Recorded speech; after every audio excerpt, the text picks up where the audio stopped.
পৃথিবীতে কয় পুরুষের খেলা হয় জানেন?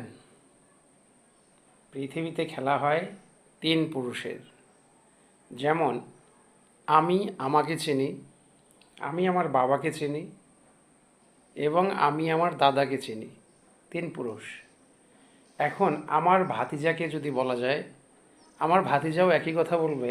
আমার ভাতিজা কিংবা ভাগনা, সে তাকে চিনবে, সে তার বাবাকে চিনবে, সে তার দাদাকে চিনবে। আমার ভাতিজা কিন্তু কখনোই আমার দাদার নামও জানবে না।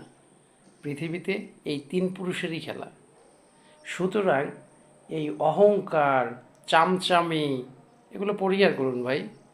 মৃত্যু চিরন্তন সত্য এবং এটি যে কোনো সময় হয়ে যাবে। আর এই মৃত্যুর পরে 3 পুরুষ আমাকে মনে রাখবে কে?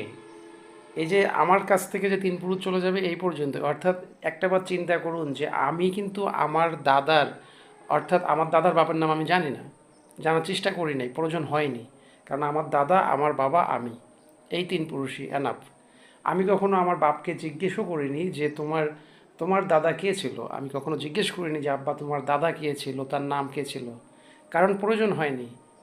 সুতরাং এই 3 পুরুষই, আপনি আমি যখন চলে যাব এই 3 পুরুষ পরে আর কেউ মনে রাখবে না।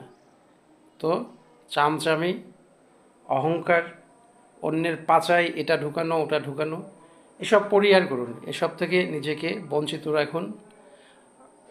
আজান দিচ্ছে তো তাই কথাগুলো বাড়ালাম না। ভালো থাকবেন। আসসালামু আলাইকুম।